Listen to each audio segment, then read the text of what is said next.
In this modern drama class, we explore modern drama by examining its contextual background, textual analysis, and reception. Geared toward students and enthusiasts of modern drama, these videos aim to provide a detailed understanding of the literary achievements within this genre.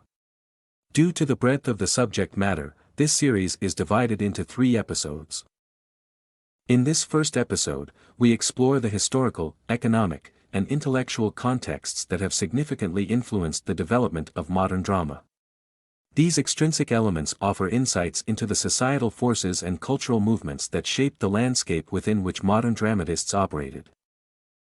Generally speaking, modern drama is typically situated within the temporal span extending from the 1880s to the 1960s.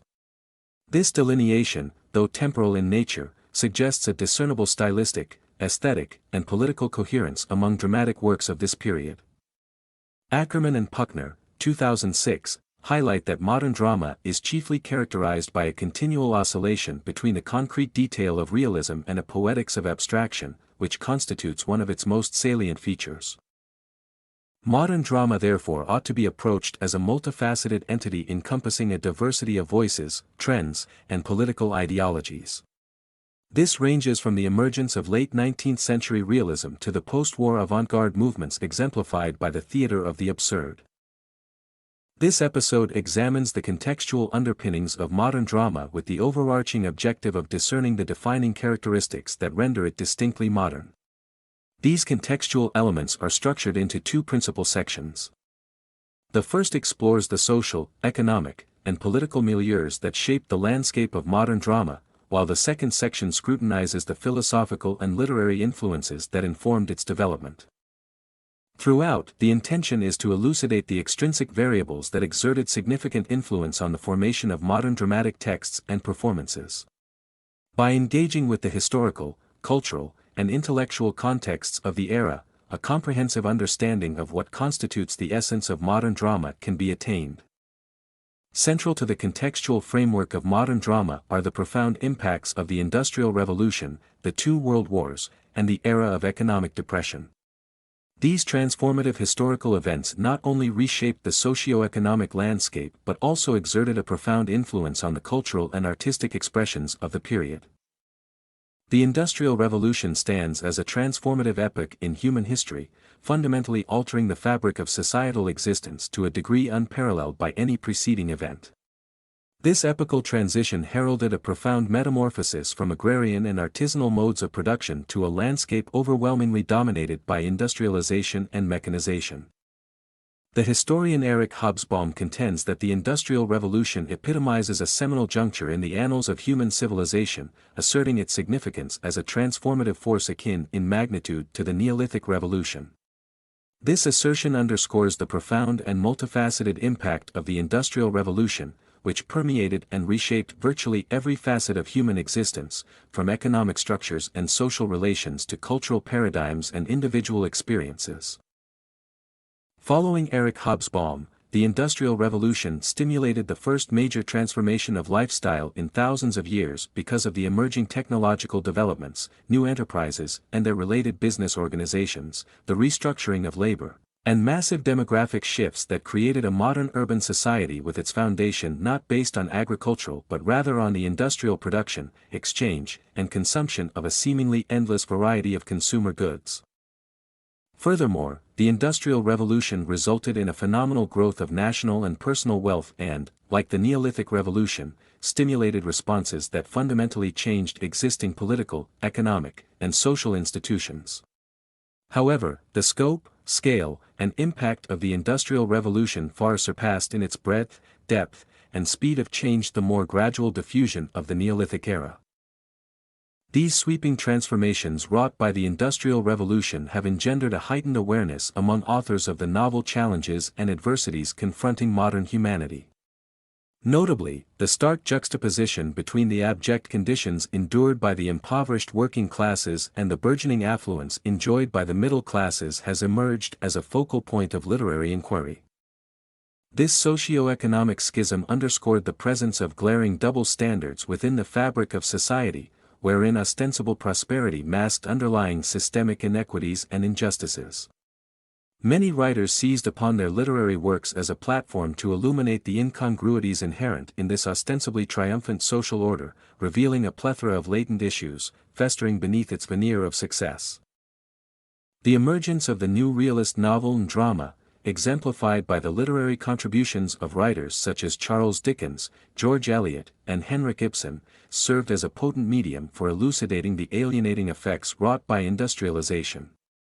Through their poignant narratives and incisive characterizations, these authors laid bare the dehumanizing repercussions of industrialization, exposing the profound ruptures and dislocations experienced by individuals ensnared within its mechanistic grasp. Indeed, a recurring thematic motif in modern drama revolves around the tragic predicament of contemporary men and women ensnared within the confines of an industrial milieu. These theatrical works serve as poignant reflections of the existential angst and moral disquietude precipitated by the inexorable march of industrial progress.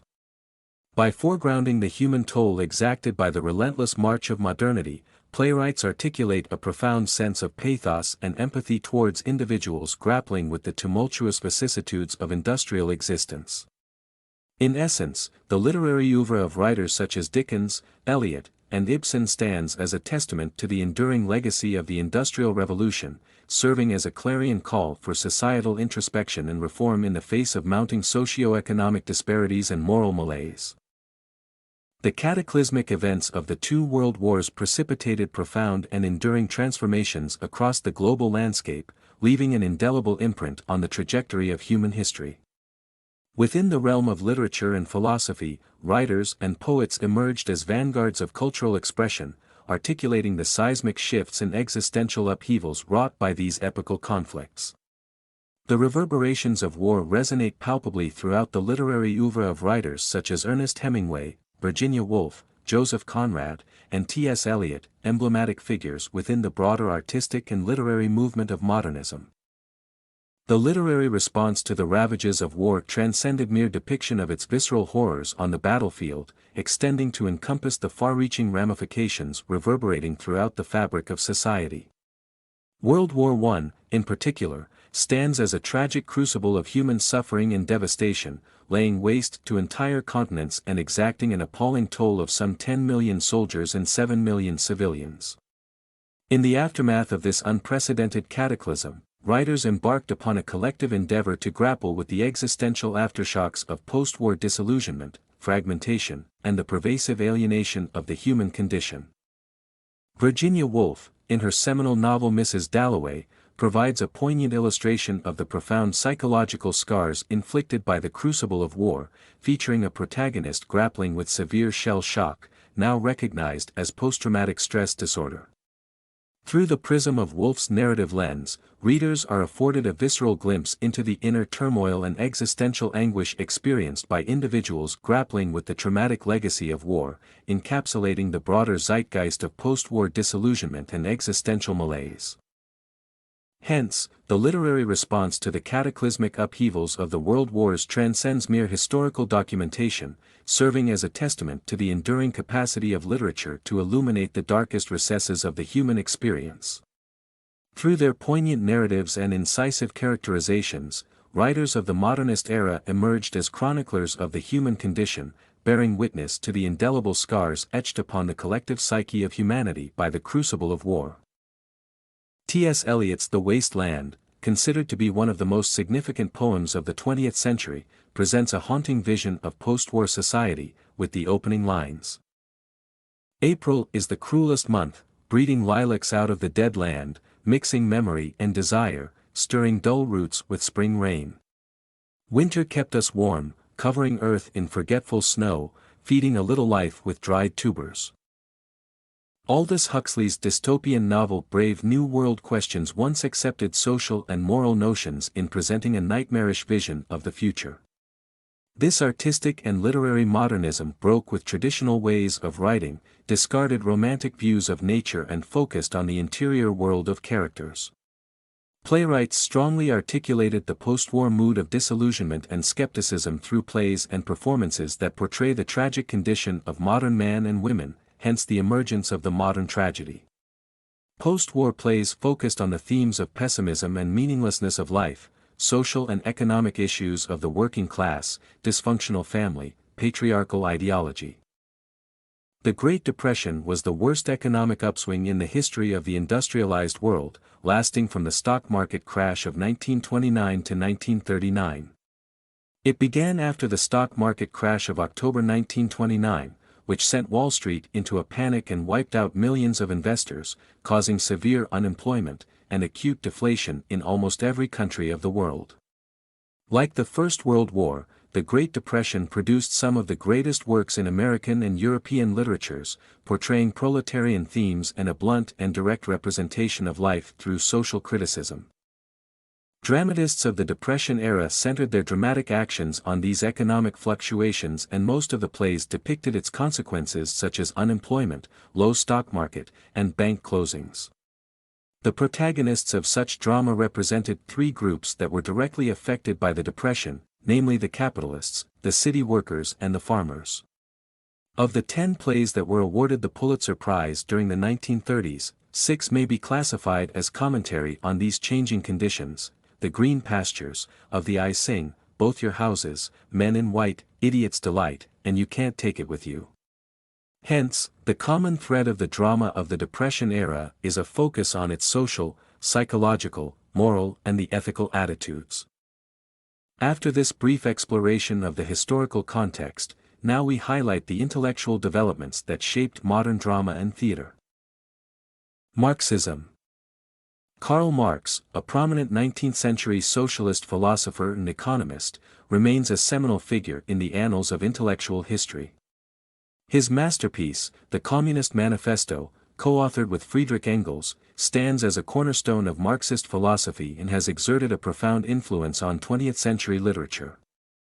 Marx's philosophical framework revolves around key tenets such as historical materialism, class struggle, and the critique of hegemonic ideologies, which have informed the socio-political discourse of subsequent generations. Central to Marx's theoretical edifice is the concept of historical materialism, which posits that the organization and development of societies are fundamentally determined by the prevailing mode of production. In elucidating social transformations, historical materialism underscores the pivotal role played by the means of production and the dynamic interplay of various social classes, each driven by their own distinct ideologies. Marx's analysis delineates a fundamental conflict between the bourgeoisie, who wield control over the means of production, and the proletariat, who are compelled to sell their labor in exchange for sustenance. The ultimate goal, according to Marx, is the emancipation of the proletariat through the conquest of political power, the abolition of private property, and the establishment of a classless, stateless communist society. Moreover, Marx's critique of religion as a mechanism of social control, encapsulated in his aphorism, "Religion is the opium of the people," underscores the role of ideological constructs in perpetuating existing power structures. By imbuing the oppressed with illusory comforts, religion serves to obfuscate the stark realities of their exploitation, thereby perpetuating the status quo. Marx's trenchant critique invites scrutiny of entrenched systems and ideologies, challenging individuals to confront the underlying conditions of their existence with clarity and sobriety. In 20th-century literature, Marx's theories have provided a fertile conceptual framework for understanding human relations as inherently rooted in the struggle for control over the means of production. Writers have adeptly incorporated Marxist perspectives to interrogate prevailing ideologies such as patriarchy, religion, and progress, unveiling the underlying power dynamics and structural inequities that undergird societal arrangements. Notably, modern dramatists, including Bertolt Brecht, Augusto Boal, Henrik Ibsen, George Bernard Shaw, among others, have embraced Marxist theories in their conceptualization of drama and performance, employing theatrical narratives as vehicles for critiquing existing power dynamics and advocating for social change. Friedrich Nietzsche, a critique of slave morality. Friedrich Wilhelm Nietzsche, a prominent German philologist, philosopher, poet, and musician, occupies a significant position in the intellectual landscape of the 19th century. Renowned for his scathing critiques of traditional European moral standards, which find their roots in Christianity, Nietzsche's philosophical oeuvre continues to exert a profound influence on modern thought. Central to Nietzsche's critique of morality is his contention that conventional moral frameworks lack objective grounding, representing instead subjective constructs rooted in societal conventions and power dynamics. In particular, Nietzsche highlights the Christian moral system, which posits a belief in divine retribution and the sanctification of suffering, as emblematic of this arbitrary moral code. He argues that such moral precepts serve to placate the oppressed and perpetuate existing power structures, thereby stifling individual agency and innovation.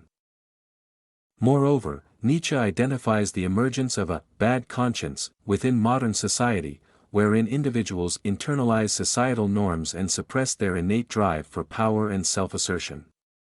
This moral repression engenders a sense of guilt and self-flagellation, hindering the pursuit of authentic self-expression and creative potential.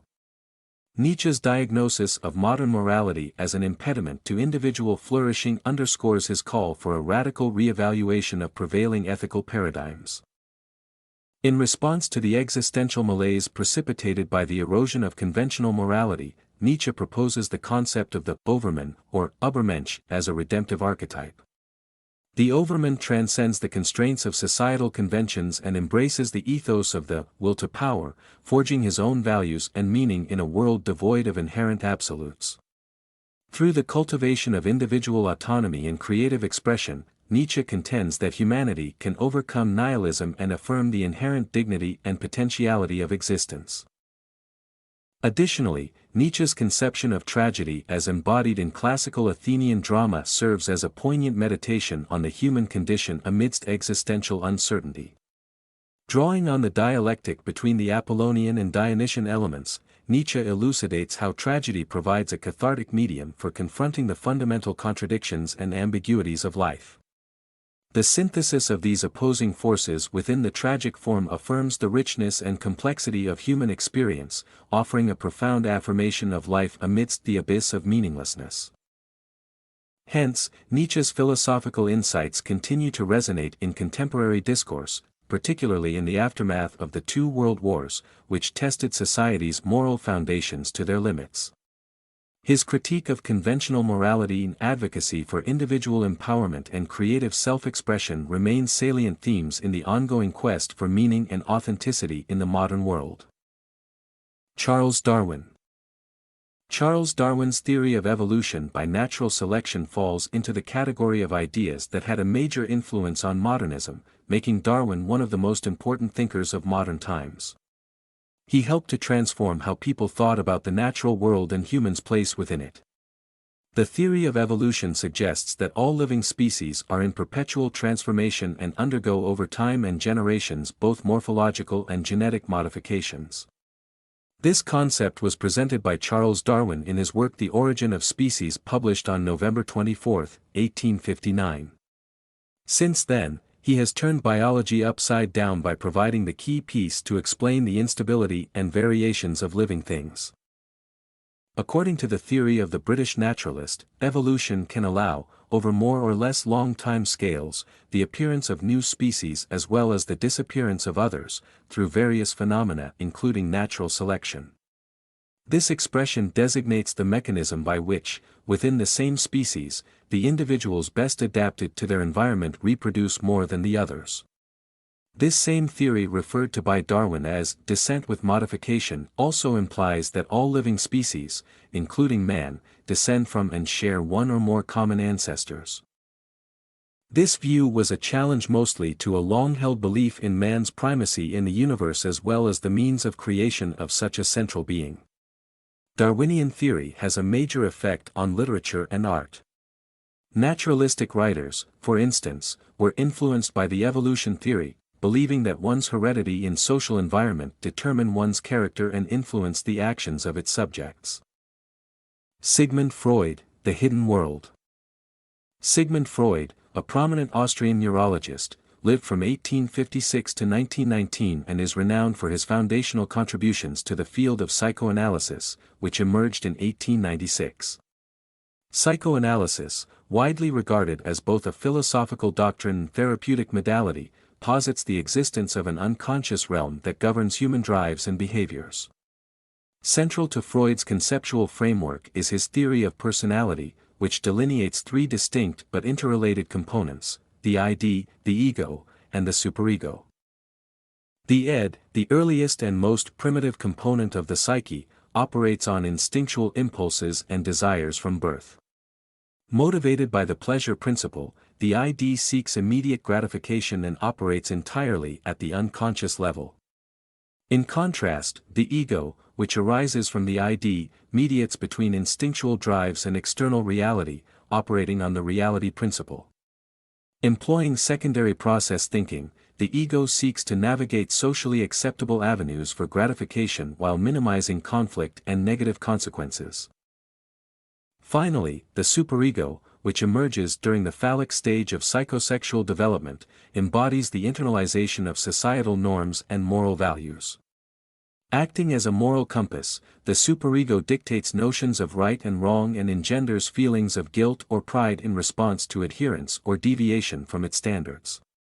Operating at both conscious and unconscious levels, the superego regulates not only societal taboos but also aspirational moral ideals. Freud's psychoanalytic theory challenges conventional notions of human autonomy in consciousness, positing the existence of unconscious drives and conflicts that shape human behavior. This decentering of the individual and the blurred boundary between normal and pathological states have profound implications for understanding human subjectivity and motivation. Consequently, Freud's paradigm has permeated modernist and contemporary literature, wherein authors grapple with the complexities of human psychology and the quest for meaning amidst the tumultuous interplay of conscious and unconscious forces. Undoubtedly, the multifaceted nature of this context, spanning across economic, political, and intellectual dimensions, played a pivotal role in shaping the diverse styles and themes evident in modern drama and theater. The confluence of economic, political, and intellectual factors provided a rich and dynamic backdrop against which modern drama and theater flourished. By engaging with these diverse dimensions of context, playwrights were able to craft theatrical works that not only reflected the complexities of the modern human experience but also contributed to ongoing dialogues about society, culture, and the human condition. In the forthcoming episode we go deeply into these transformations through a focus on their impact on drama and theater, so make sure you subscribe to receive the second episode. Thank you for watching.